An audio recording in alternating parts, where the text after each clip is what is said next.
hari, lalu dia pun lahir ke atas dunia, pindah ke alam yang ketiga, namanya alam dunia. Inilah dia yang sekarang ini. Jadilah makhluk-makhluk yang diciptakan Allah tadi, akhirnya di dalam badan bapak ibu ini, yang ada di hadapan saya ini, betul-betul ada ruh dan jasadnya. Saya tak mau berhadapan sama jasad aja. Ustaz tadi ceramah di mana? Di masjid apa namanya? Masjid At-Taqwa. Saya sebetulnya tahu ini Masjid Taqwa. Cuman saya mau mengetes yang di hadapan saya ini jasad apa ruh. Seandainya pas saya tanya tadi, masjid apa namanya nih? Diam aja semua. Berarti ini jasad, tak ada ruh. Tak menyaut dia. Kalau menyaut, menjawab, merespon dia, itu berarti ada ruh dan jasad. Apa iya Pak Ustadz kalau jasad aja tak menyaut ya? Kalau bapak ibu tak percaya, nanti kalau ada orang mati, tanyalah dia, apa kabar kau guys? Kalau menyaut dia, melompat semua yang ada di situ. Kira-kira orang-orang barat tuh percaya tak sama ruh?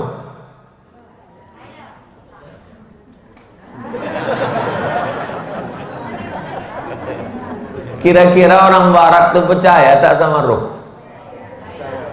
Orang barat kalau dia tenggelam di laut, dia kasih kode minta selamatkan helikopter pesawat dari atas.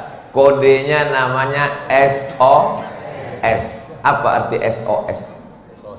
Save our soul. Save, S-A-V-E, selamatkan. O-O-U-R, our. Soul, S-O-U-L, selamatkan jiwa kamu. Sebelum Islam datang ke Indonesia, apakah orang Nusantara ini percaya kepada ruh? Percaya. Mana buktinya? Bangunlah jiwanya, bangunlah badannya untuk Indonesia. Jiwa itulah ruh. Karena kalau cuma badan aja, berkuranglah lagu Indonesia Raya. Jadi semua manusia percaya bahwa ada zahir, ada batin, ada material, ada spiritual, ada materi, ada non materi, ada fisik, ada metafisik, ada yang nampak, ada yang tak nampak. Dan nanti sampai masanya ruh itu keluar dari badan. Alhamdulillah ruh masih ada dalam badan. Makanya tadi kita katakan waktu mata kita terbuka, alhamdulillahilladzi ahyana. Segala puji bagi Allah yang menghidupkan aku, menghidupkan kami, ba'dama amatana, yang sebelumnya kami mati. Ada di antara bapak ibu yakin semalam bahwa kita akan hidup subuh ini? Dan makanya sebelum tidur tadi malam, saya tengok ke atas, bismika Allahumma ahya wa amut. Ku sebut nama engkau ya Allah, dengan ini aku hidup, dengan ini aku mati. Kalau aku hidup sampai besok pagi, aku akan tausiah. Kalau aku mati malam ini, digantikan ustaz lain. Jangan pernah kita berpikir bahwa kita akan hidup besok pagi. Terbuka mata saya tadi, saya tengok Ustaz Harun Hasim di pintu. Terlambat saya bangun. Beliau udah sampai ke penginapan, padahal rumah dia jauh. Pak Ustaz Harun Hasim, aku tengok di pintu, terjaga saya. Sampai masanya nanti kita terbangun, tengok mungkar nakir. Marrabbuka, man nabiyuka, man qiblatuka, man imamuka, man ikhwanuka, marrabbuka. I don't speak Arabic. Sampai masanya kita ini semua akan mati. Berapa lama kita di alam arwah? Tak ada yang tahu. Pak Ustadz, apa beda roh sama arwah? Kalau satu roh, kalau dua ruhani, kalau 3, 4, 5, 6 arwah. Jadi beda roh dengan arwah. Kalau bahasa kampung kami plural and singular. Bentuk tunggal dan bentuk jamak. Itu beda bahasa Arab sama bahasa Melayu. Kalau bahasa Arab satu tilmiz, kalau banyak talamiz, kalau satu bab, kalau banyak abwab. Kalau bahasa Melayu enggak, kalau satu pintu, kalau banyak pintu-pintu. Kalau satu murid, kalau banyak murid-murid. Murid-murid kita upin-ipin. Nah, jadi kalau ada yang bertanya nanti, mak, ada tadi menyebut alam roh, ada yang menyebut alam arwah. Apa beda roh sama arwah? Sama-sama aja tuh. Kalau roh satu, kalau arwah banyak. Berapa lama kita di alam arwah? Yas'alunaka 'anir roh. Kalau mereka bertanya kepadamu ya Muhammad sallallahu alaihi wasallam tentang roh, qulir rohu min amri rabbi. Katakan roh itu urusan Allah. Wa ma utitum minal ilmi illa qalila. Tidaklah kamu diberikan ilmu tentang roh melainkan sedikit saja. Yang pula nanti balik dari pengajian ini langsung mengkaji, saya ingin melihat roh di mana letaknya, di tumit apa di kepala. Kita hanya disuruh percaya bahwa ada roh, dan nanti sampai masanya roh keluar dari badan, lalu kemudian badan ini pun membusuk. Makanya jenazah dikubur cepat-cepat. Kalau dia orang baik, cepat dia berjumpa dengan kebaikannya.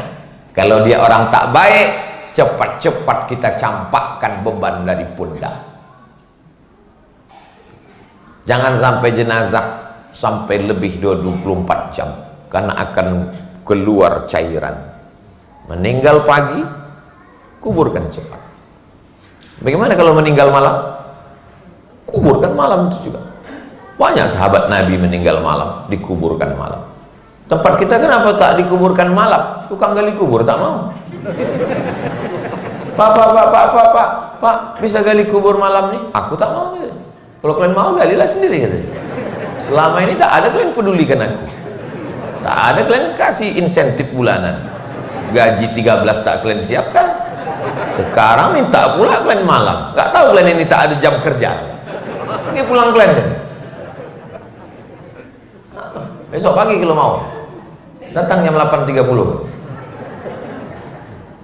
Aslinya begitu meninggal langsung mandikan, langsung kafankan, langsung sholatkan, langsung kuburkan.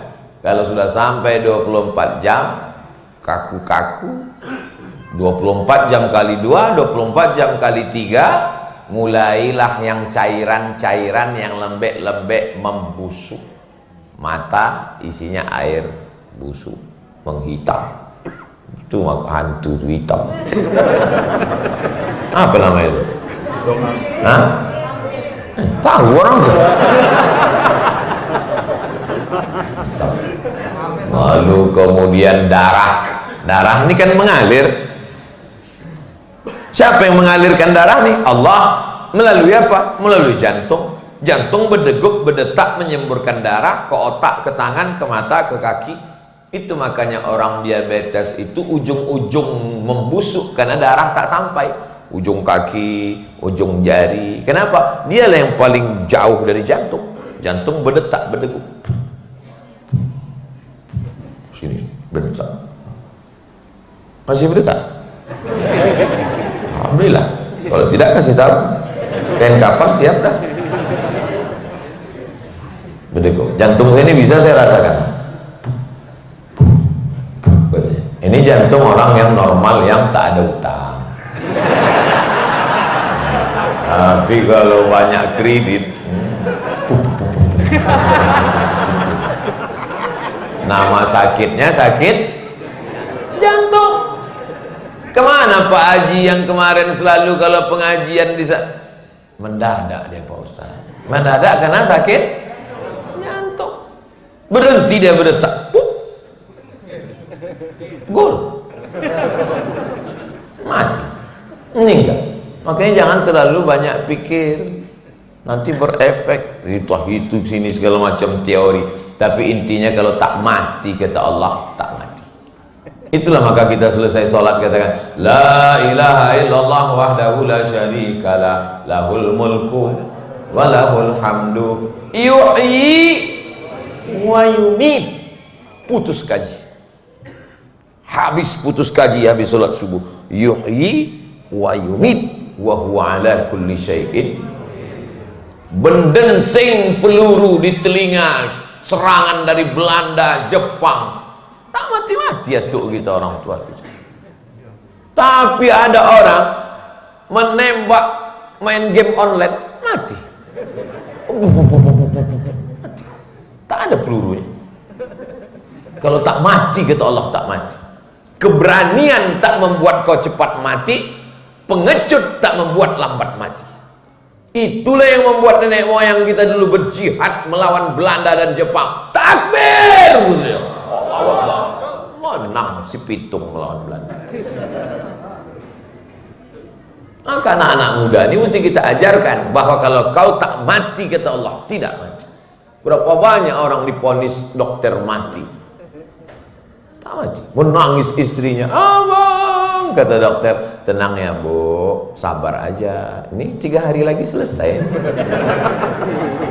Ibu tuh pun senyum, alhamdulillah lapang hati saya. 3 hari dokter tuh mati duluan. Apa hidup lagi? Berapa banyak orang diponis mati tak mati. Tapi jangan gara-gara ini nanti kalian balik, anak-anak muda balik dari pengajian, pergi ke kampus, bapak-bapak pergi kerja. Hari apa nih? Hari Senin. Enak aja dia pakai motor tak pakai helm. Tanya sama polisi, kenapa bapak tak pakai helm?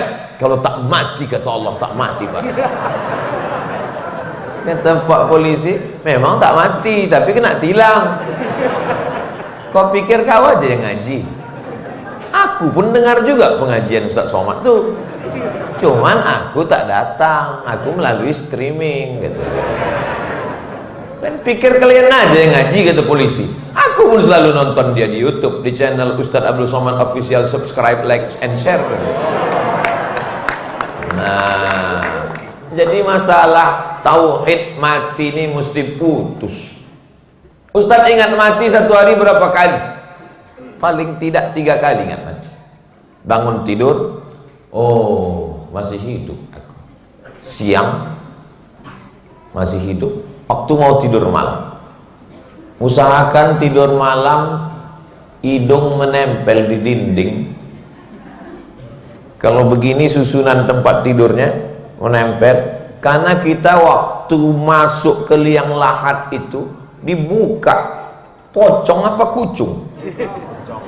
Pocong orang Jawa, orang Melayu bekucung. Dibuka, lalu kemudian ditempelkan hidung ini ke tanah. Makanya kemarin saya ketemu dengan salah seorang relawan yang memasukkan jenazah ke tanah. Kata dia, saya ambil pisau Pak Ustadz, saya buka plastik itu, saya buka plastik, saya buka tali itu, saya bukakan itu, saya tempelkan. Karena ini begitu sunnah Rasulullah SAW. Tak sampai hati saya menengok saudara saya mati di bawah dalam keadaan dibungkus macam dodol Garut masuk paket, kata dia. Oh gitu. Jumpa saya orang, tak boleh sebut nama, menjaga kode etik jurnalistik. Ditempelkan. Almarhumah emak saya meninggal, saya turun ke bawah. Saya bukakan kain, saya buka, saya tempelkan hidung. Tengkuk bagian belakang nih dibulatkan tanah bulat-bulat untuk menjadi bantalannya. Mati. Kita tidak benar-benar yakin tentang kematian sampai kita yang benar-benar mati. Ayah kita mati, percaya kita mati itu, tapi kita tak betul-betul yakin bahwa kita akan mati. Ayah kita mati, mak kita mati, atuk kita mati, nenek kita mati, bini mati, anak mati. tidak benar-benar yakin tentang mati, sampai akhirnya siapa yang mati? Kita mati. Ustadz Tengku Zulkarnain meninggal, sahabat, guru, kawan, seperjuangan. Ustadz Mahir meninggal, Ustadz Arifin Ilham meninggal, guru-guru kita meninggal. Tapi kita hanya selalu melihat kematian itu di luar diri kita, sampai akhirnya malaikat mencabut nyawa, barulah kita yakin mati. Tapi saat itu semuanya sudah menyesal, sudah berakhir. Maka sebelum kematian itu datang, inilah sempat-sempatkan beramal soleh. Kenapa kita tak mati sampai sekarang? Kenapa tetangga kita, kawan kita, sahabat kita, orang tua kita, kawan sekelas, kawan sekantor, sama-sama seperjalanan, kalau ditengoklah kawan saya dengan saya, satu kelas, kuliah sama-sama, duduk dekat, sama-sama sarapan. Kalau ditengoklah kami berdua, dipanggil dokter, tanya, Pak dokter, menurut ilmu bapak, antara orang berdua ini siapa duluan mati? Ini gitu, tunjuknya saya dulu. Sampai hari ini, sampai hidup. Banyak orang ragu nengok saya. Oh, Ustaz, jadwal yang banyak-banyak Ustaz ya. Kalau ada jamaah yang ngomong begitu, itu berarti dalam hati dia tak lama lagi mati Ustaz. Tak mati sampai sekarang, hidup. Allazi khalaqal mauta, Allah menciptakan mati, wal hayata, Allah menciptakan hidup. Untuk apa? Liyabluwakum ayyukum ahsanu amala. Enaknya pengajian yang menjadi takwa ini, hafal Quran semuanya. Gitu kita bacakan, nyambung ya. Allah ingin menguji siapa yang paling baik amalnya.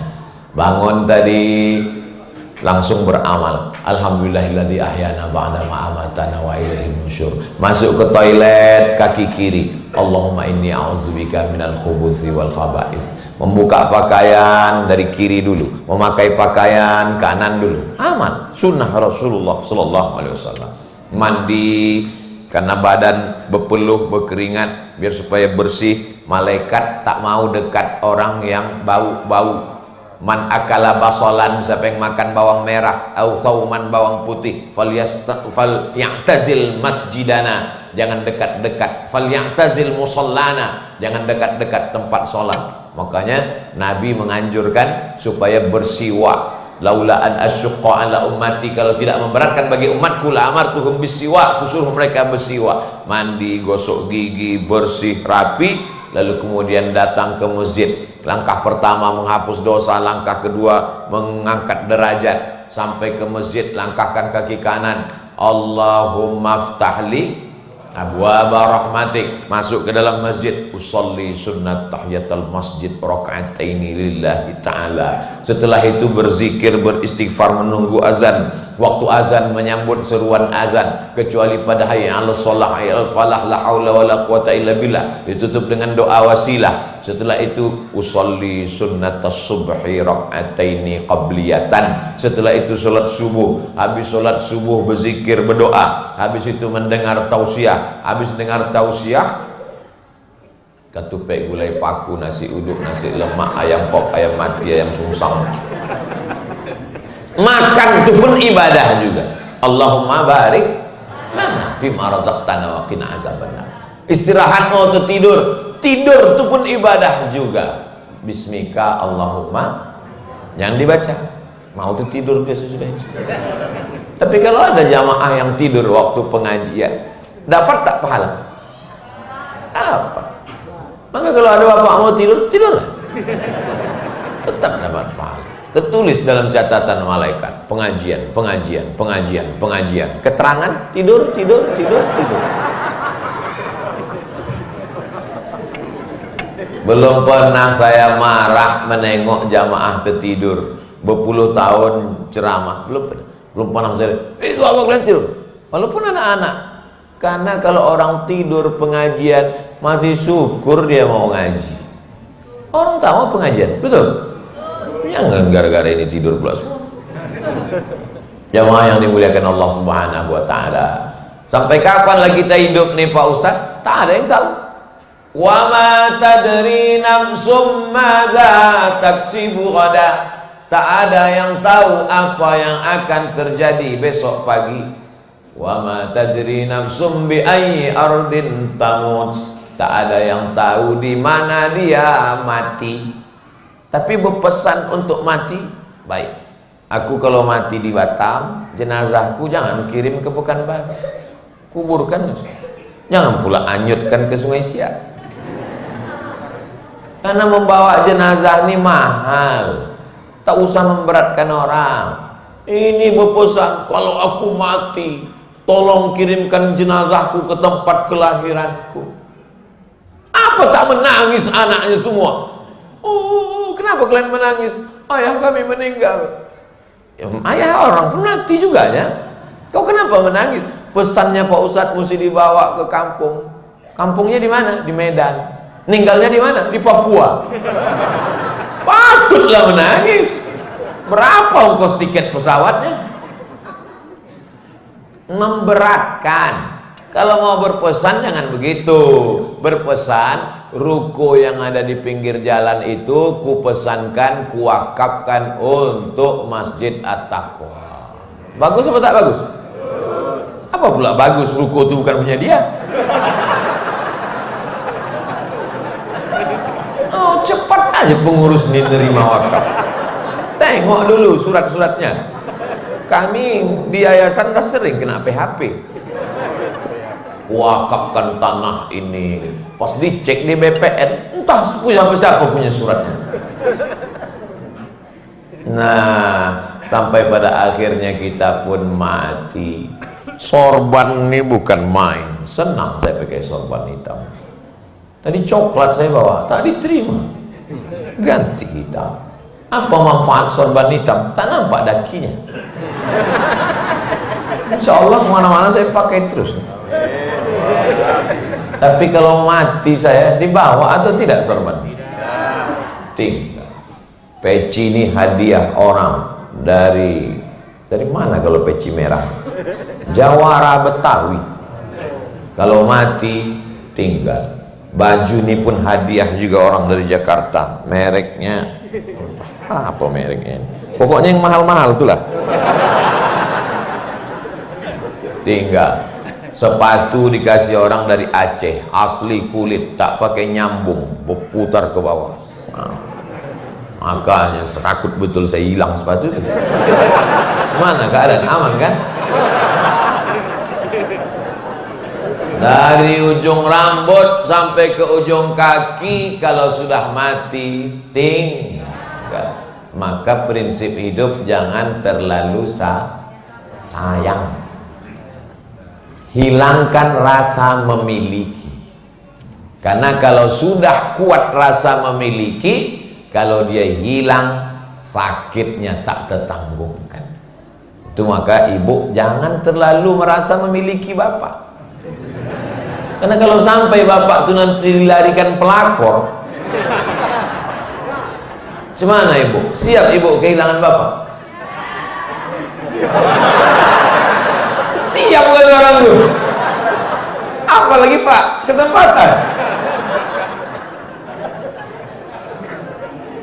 Insya Allah selama hayat di kandung badan, bapak menasehatkan ibu untuk takut kepada Allah. Ibu pun menasihatkan bapak untuk senantiasa allati tu'inu ala imanihi, perempuan yang solihah membantu iman suaminya. Amin. Tapi bahwa terlalu yakin bahwa setelah kita mati dia akan ikut, enggak. Sehidup semati bang, enggak. Maksud sehidup semati itu apa? Aku hidup, kau mati. Makanya harta berubah menjadi gono gini, kau begono, aku begini. Lalu yang akan kita bawa mati menghadap Allah. Kalau sempat kaki melangkah ke masjid, kalau sempat tangan subhanallah, alhamdulillah, Allahu akbar, Allahu akbar, alhamdulillah, itulah yang akan. Kalau sempat mata menetes karena takut di tengah malam, ainani, dua biji mata, la yamassahuman nar, la yamassuhuman nar, tidak disentuh api neraka. Ainun bakat min khasyatillah, mata yang menangis karena takut kepada Allah Subhanahu wa taala. Sampai akhirnya jamaah ini semuanya mengiring jenazah sampai ke pemakaman. Pas begitu tukang gali kubur melompat naik ke atas, silakan siapa yang mau masuk ke dalam keluarga. Masuk Pak RT, masuk anak, masuk satu jamaah. Tak pula bisa rame-rame di dalam, limited. Diletakkan, satu megang kaki, satu megang pinggang, satu megang kepala. Mereka letakkan dalam liang lahat. Habis itu mereka ambil kayu, ditutup lahat. Habis itu tikar. Dijatuhkanlah tanah biar supaya jangan berbunyi terlalu keras. Habis itu anak pun memanggil kawan-kawannya, mari kita injak makam bapak biar padat. Ada yang bawa mobil? Tinggal. Mana mau dibawa? Kredit belum lunas. Cincin. Oh, yang kemana-mana. Beli ikan pun nunjuknya 6. Berapa sekilo? Saking kan mau menunjukkan kaya. Bukan main lagi. Permata, ruby, blue, safir, kecubung, semua batu-batu ada. Wah, pas giliran menawarnya minta ampun. Bakhil, bin pelit, bin medit, bin kedekut, bin sampili. Sampai pada akhirnya waktu mati, cincin itu dibawa atau tinggal? Tinggal. Subang dilepas, anting dilepas, rantai dilepas, gelang dilepas, gelang kaki dilepas, masuk ke cuci tangan. Laki pun tersenyum menengok. Tapi jangan pula gara-gara ini nanti ibu marah sama bapak nih. Dek, mana kopi abang? Buat dia sendiri.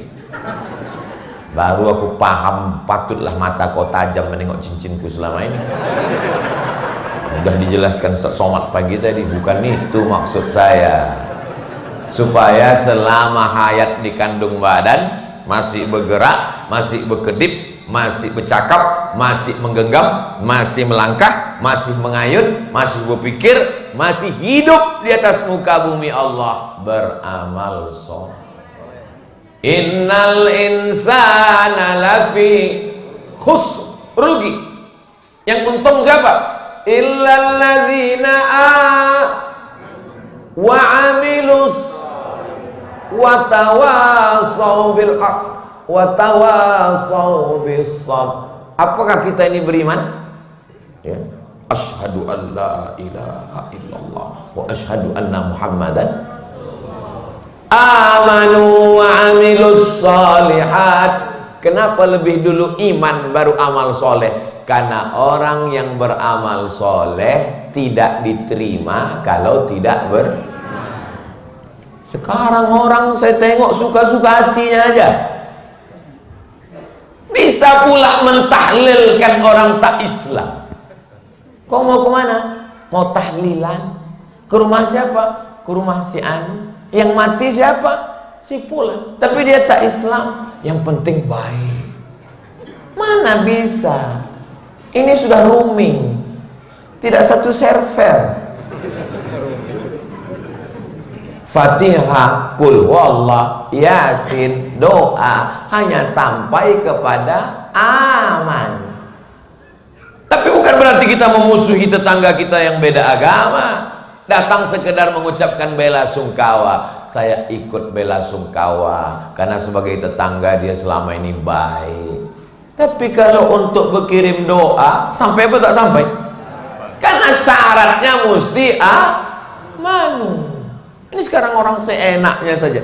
Ini namanya sinkretis, mencampur-campur agama. Yang enak dicampur itu es, bukan agama. Agama kita tidak urus agama orang lain. Wala ana abidum ma'abadtum wala antum abiduna ma'abud lakum dinukum. Agamanya ada aturannya. Yang membuat aturan itu siapa? Allah. Ati Allah. Tengok Quran. Wa ati'ur Rasul. Tengok hadis. Wa ulil amri minkum, ulama. yang berijtihad.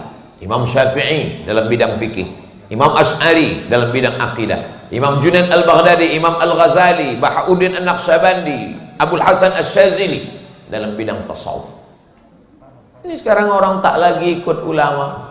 Kau mentahlilkan orang beda agama, ya, mana sampai? Terserah Allah. Mana bisa terserah Allah? Allah sudah menjelaskan dalam Quran, menjelaskan dalam sunnah. Wa may yabtaghi ghairal islami dina, siapa yang mencari jalan selain Islam, falan yuqbala minhu, tidak akan diterima, wa huwa fil akhirati minal khasirin, di akhirat dia termasuk orang yang rugi. Itulah maka Nabi berkirim surat kepada raja Persia namanya Kisra. Aslim taslam, masuk Islam kau raja Persia. Apa kata raja Persia itu waktu membaca surat Nabi? Bacanya surat Nabi, disobeknya surat Nabi, katanya.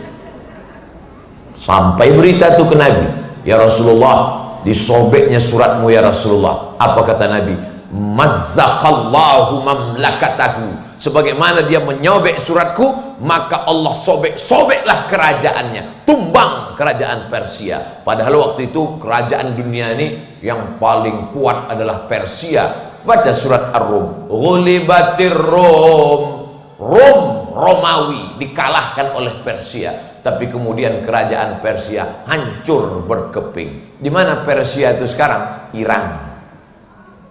Tapi ada yang menerima surat Nabi, orang Mesir, kotanya Alexandria, didirikan oleh Raja Alexander the Great di tepi laut Mediterania, 200 km dari Kairo. Nama rajanya Jirjis, panggilannya Mukauqis. Waktu datang surat Nabi, diciumnya surat Nabi, dimasukkannya ke dalam kotak kayu. Ini tempat tisu, masuknya tempat kayu, dikirimnya madu untuk Nabi Muhammad SAW. Nama madu itu asal Banha, satu provinsi di Mesir penghasil madu. Diminum Nabi madu itu. Walaupun beda agama, kalau dia kirim hadiah, kita makan boleh. Boleh dimakan? Boleh. Babi panggang? Madu apa pula salah? Madu yang tak suka itu cuma ibu aja. Lalu usah jangan konsen terus, kita ini ngaji kita nih yang itu. Mana pula bapak nih pantang dipancing.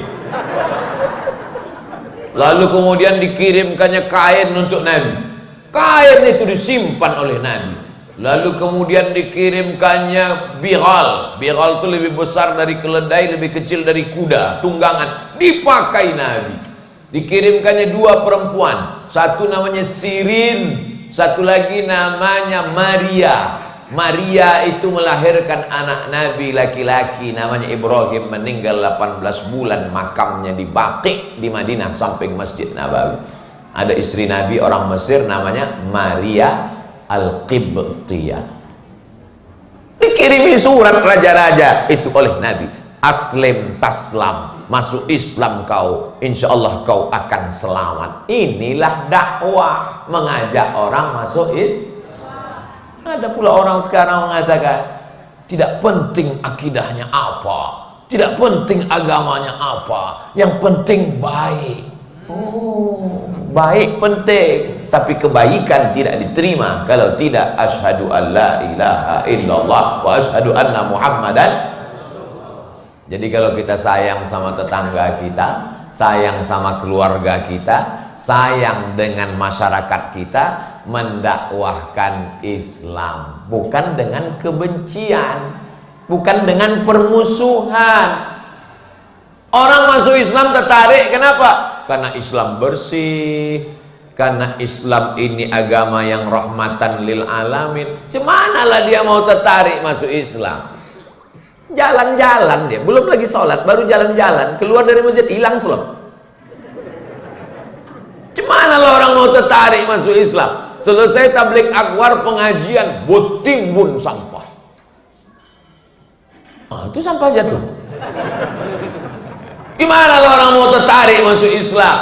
Begitu sampai ke masjid, kalau di tempat lain orang tanya, excuse me, permisi, toiletnya di mana ya? Kalau di masjid enggak, cukup tarik napas panjang, tahu di mana toilet. Saking kan baunya, setan pun tak mau masuk toilet. Padahal toilet tempat setan. Bacaan masuk toilet kan aku berlindung dari setan. Setan jantan, setan betina. Rupanya setan jantan betina ketemunya di Allahumma inni a'udzubika minal khubuthi wal khaba'ith. Serupanya di dalam toilet pun tak mau setan masuk saking baunya. Gimana orang mau tertarik masuk Islam? Alhamdulillah ada orang masuk Islam, bukan menengok umat Islam, tapi karena membaca di internet. Nabi itu orangnya baik, Nabi orangnya lembut, Nabi orangnya pemaaf, Nabi orangnya sabar. 10.000 pasukan dibawanya ke kota Makkah. Setelah dia diusir, dihina, pamannya dipotong telinganya, hidungnya digunting, ditusuk pakai benang, dijadikan liontin rantai, jantungnya dibelah, dikunyah. 10.000 pasukan dibawanya masuk ke kota Makkah, naik kuda gagah perkasa dengan tombak baju besi dan anak panah, pedang terhunus. Apa kata panglima perangnya Sa'ad? Hadza yaumul malhamah. Ini hari balas dendam. Kita pancung kepala Abu Jahal, Abu Lahab. Kita hancurkan Makkah. Apa kata Nabi? Hadza yaumul marhamah. Ini hari kasih sayang. Naik dia, dihancurkannya berhala-berhala, patung-patung Lata, Uzza, Manat, Hubal, Jibti, Tahud, Naham. Ada patung itu yang terbuat dari batu, dari kayu, dari perunggu, dari emas, dari besi. Ada pula yang terbuat dari roti. Jadi rupanya orang Makkah itu membuat patung dari roti. Roti tepung gandum, dikasih minyak sapi, dibentuk gambar Tuhan besar Tuhan tadi. Disembah mereka, ya Tuhan. Pas perutnya lapar, dicuilnya pipi Tuhan tadi. Yummy, kata mereka. Maka mereka disebut dengan jahiliyah. Bukan mereka tuh bodoh, mereka bisnismen, ekspor impor. Banyak orang tak paham tentang konsep jahiliyah. Dianggapnya jahiliyah tuh bodoh, idiot, goblok. Enggak. Yaman di bawah, Syam di atas, Makkah di tengah, Madinah di atas. Yaman, Makkah, Madinah, Saudi Arabia. Syam 4 negara, Suriah, Lebanon, Yordania, Palestina. Jadi Abu Jahal, Abu Lahab, Abu Sufyan itu bisnismen 6 negara. Bukan jual duku antar kelurahan. Mohon maaf pedagang duku, jangan ceramahnya mesti hati-hati sekarang. Tiba-tiba besok keluar Abdul Somad disomasi oleh Ikatan Pedagang Duku karena tersinggung mendengar ceramah. Dengar ceramah saya, dengar aja, niatnya menuntut ilmu, jangan tersinggung. Karena ada beberapa jamaah yang tersinggung, balik mati.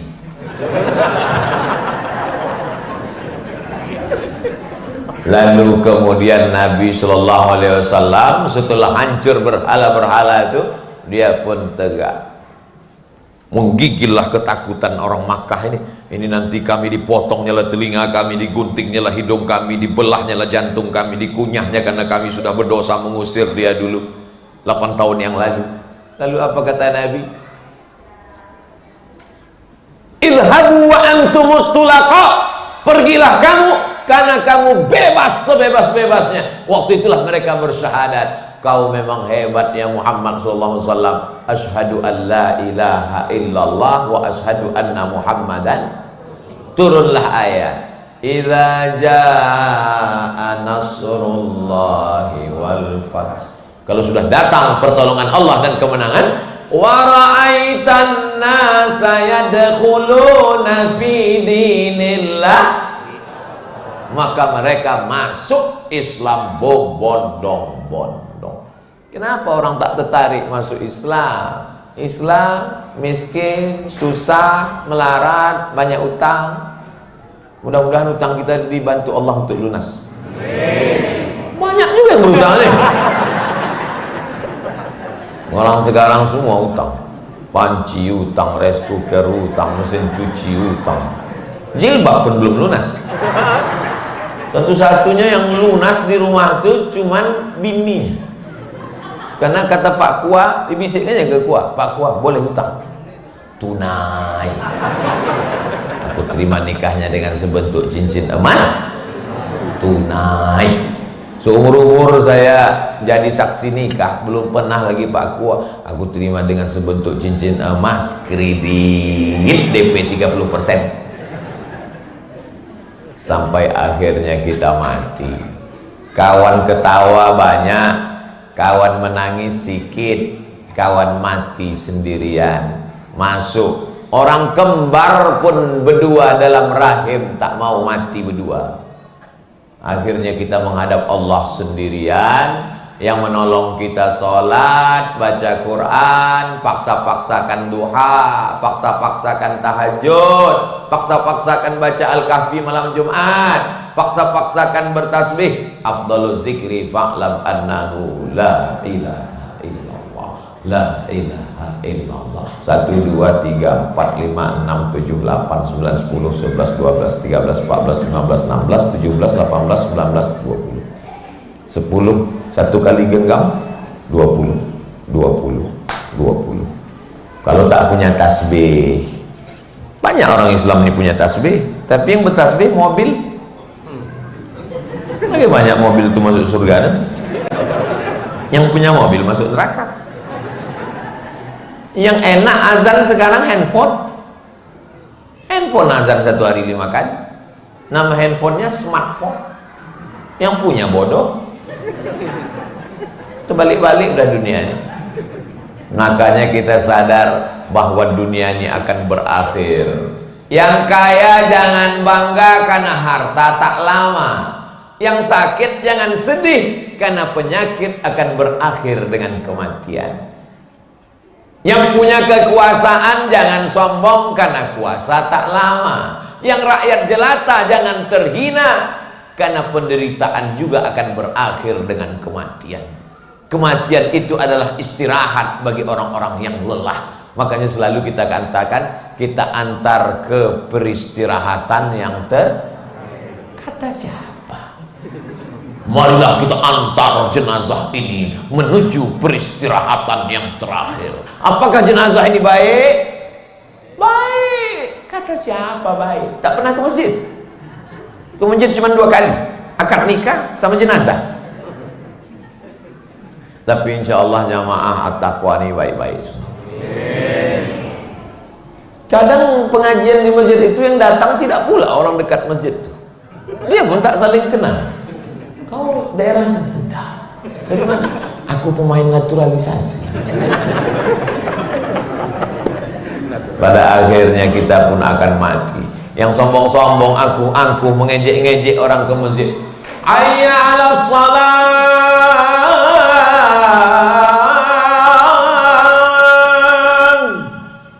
Apa kata dia?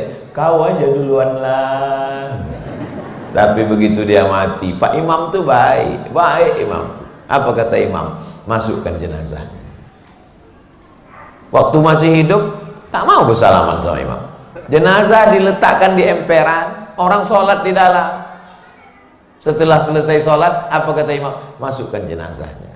Ini dulu yang tak mau di belakang aku kan? Iya, kita letakkan di depan. Letakkan depan. Dulu 1 kali takbir dia tak mau ikut aku kan? Enggak, kita kasih 4. Allahu Akbar, Al-Fatihah, Allahu Akbar, Salawat, Allahu Akbar, doa, Allahu Akbar, doa.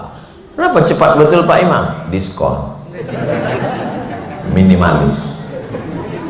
Diantar, mobilnya beriring-iring mengiring mobil. Keluarganya datang, kawan sahabat handai tolan, kawan kuliah satu kekeluargaan, mau nangis dan meratap sampai akhirnya yarji usnani, yang 2 ini pulang ke rumah. Mobilnya pulang, hartanya pulang, anaknya pulang. tinggallah sendirian, jangan mau disanjung-sanjung, engkau digelar manusia agung, sadar diri, tahu diuntung, jasad terbujur keranda. Habis. Game is over. Begitu masuk ke dalam, mulai sehari, 2 hari, 3 hari, biji mata keluar. Ini biji mata ini bulat keluar, kuku ini lepas, kuku lepas, daging-daging ini membengkak, usus meletus, usus, cacing-cacing dari seluruh permukaan tanah masuk ke dalam.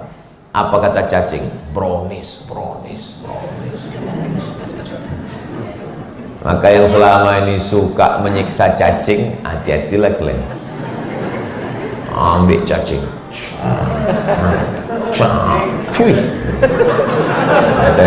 Apa kata cucu-cucu cacing? Atuk kami kau gitu kan dulu kan.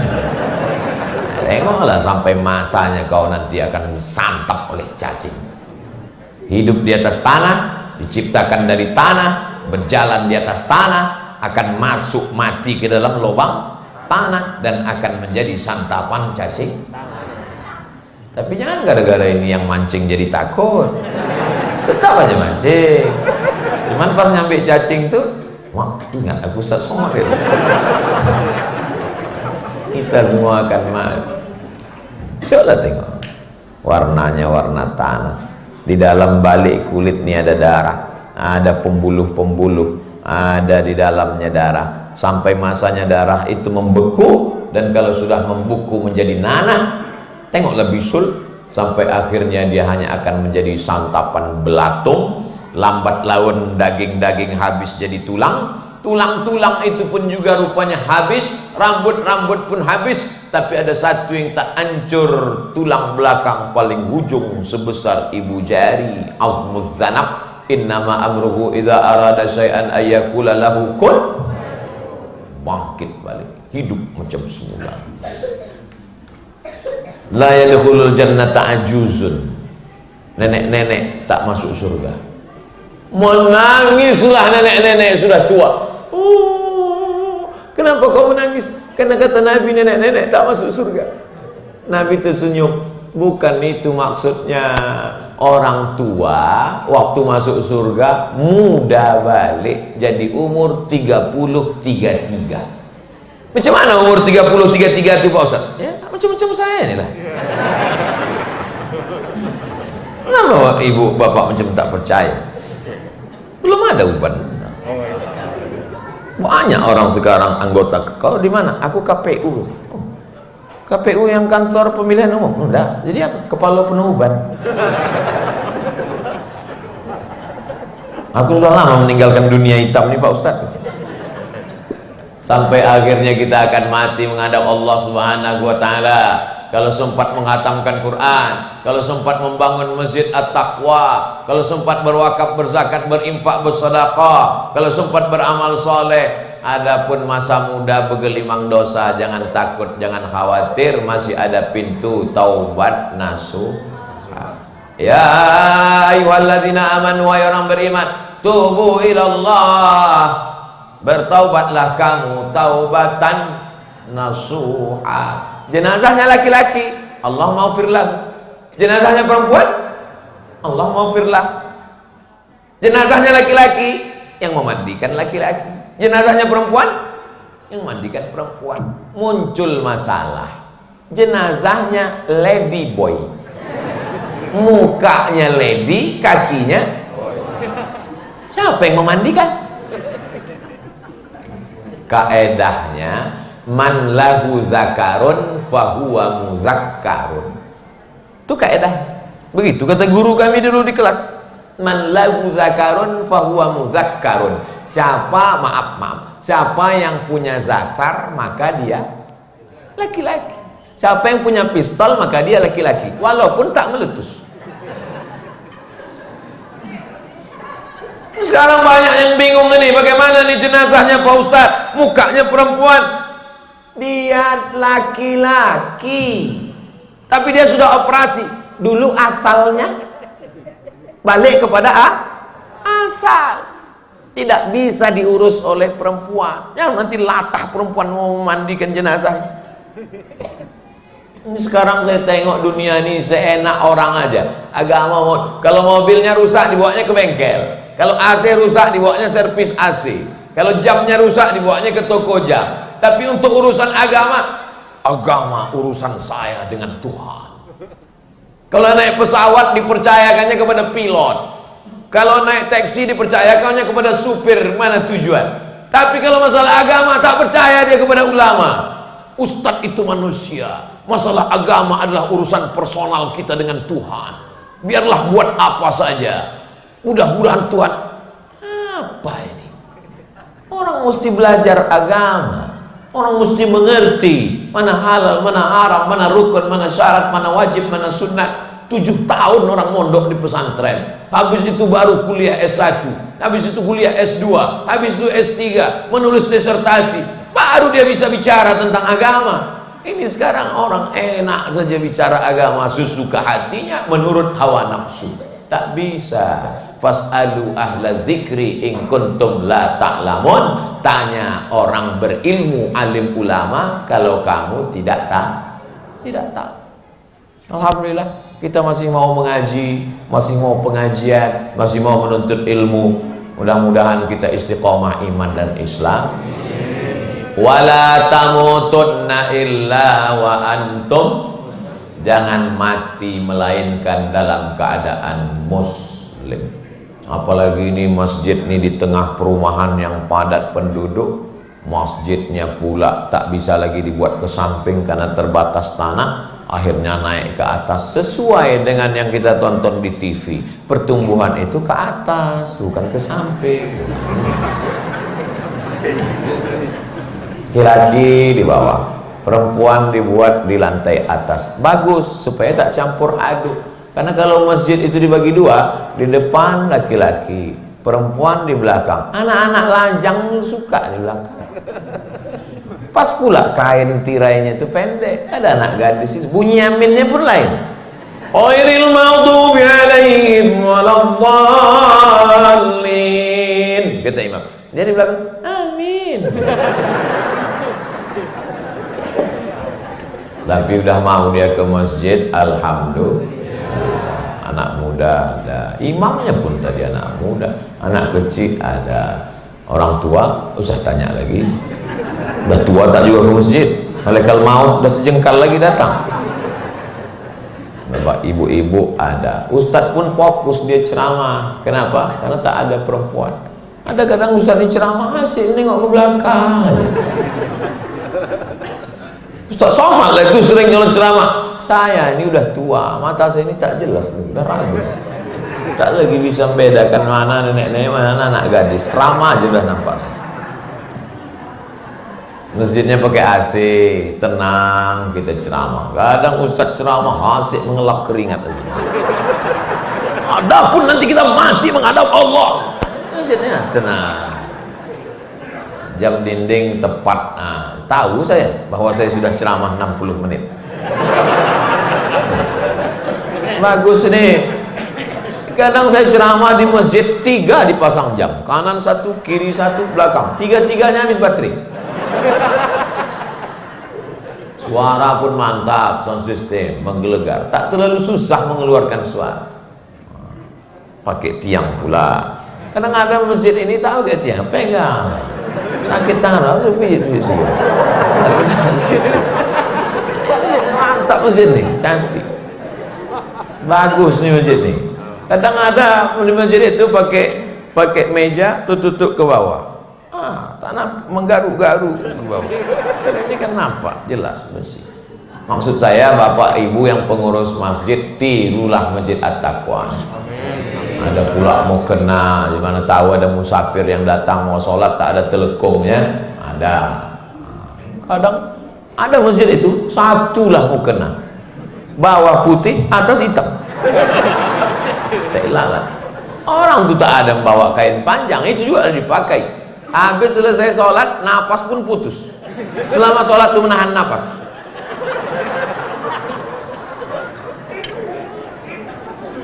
Pengajian-pengajian di masjid direkam. direkam. Siapapun nanti yang ngaji di sini direkam, dibuatkan channelnya, Masjid At-Taqwa Batam Channel. Jangan lupa subscribe, like, share, and comment. Tak apa-apa iklannya duluan, websitenya nyusul belakang. Anak-anak muda ini mesti diberdayakan. Buat remaja Masjid At-Taqwa, anak-anak bagian IT-nya. Tengok anak muda, anak muda. Rambutnya panjang, saya sangka perempuan tadi. Bapak Ibu yang dimuliakan Allah Subhanahu wa taala, kalau kita sudah berjamaah di masjid, insya Allah nanti di surga juga berjamaah. Mana dalilnya masuk surga berjamaah? Wasiqal ladzina taqaw rabbahum ilal jannati zumara. Mereka masuk surga berjamaah, dan orang beriman tak mau masuk surga sendirian. Ketika jamaah takwa sampai di surga, ditengoknya tak ada yang lain. Loh, kenapa aku sendirian ini? Lalu kemudian ditanyanya malaikat, aku kok sendirian? Kawan kau udah lama masuk, kau transit. Orang tuh udah mandi di sungai Jannatul Firdaus, sudah mana-mana udah. Kau udah yang terakhir masuk nih. Ustaz Somad mana, kata dia? Ustaz Somad di VVIP. Kan level kau. Gara-gara sombong itu tak lama tak masuk surga. La yadkhulul jannah, tak masuk surga man kana fi qalbihi, siapa yang dalam hatinya mithqal habbatin min khardalin min kibrin, ada sombong. Tapi kami tonton di video tuh Ustaz sombong kali gaya. Pakai motor besar, pakai mobil harga 2 miliar, punya orang. Punya orang. Untuk manas-manasi buzzer aja. Panas orang tuh. Nengok saya pakai Harley di komen, nengok saya pakai mobil sport di komen, mendidih jantung orang. Tengok nanti saya pakai, semua saya pakai. Nengok saya naik pesawat jet pribadi. Aslinya saya ini ustadz dalam hutan, masuk ke talang sana, naik sampan, digigit lintah. Lintah itu bukan tahu membedakan ustadz perampok, semua digigitnya. Lintah lah pula namanya. Apalagi kalau dia naik ke darat, jadi lintah. Tapi insya Allah kalau jamaah kenal dengan ustadz, dia tidak akan mencaci maki ustadz, karena dia mengerti kemana sebetulnya tujuan dakwah, kemana sasaran pembicaraannya. Maka mesti mengenal orang dengan baik. Tak kenal maka tak sayang, tak sayang maka tak ngutang. Bapak Ibu yang dimuliakan Allah, 60 menit kebersamaan kita ini bernilai amal soleh, menjadi bekal untuk mati menghadap Allah. Kalau Ustaz Somad mati, Bapak Ibu mau tak mendoakan Allahumma fir lahu? Mau mengirimkan Al-Fatihah? Mau mengirimkan Yasin? Ingat, itu janji di masjid, jangan ada dusta di antara kita. Ala hazihin niyah, untuk niat yang baik-baik. Al-Fatihah. A'udzubillahi minasyaitonir rajim. Bismillah.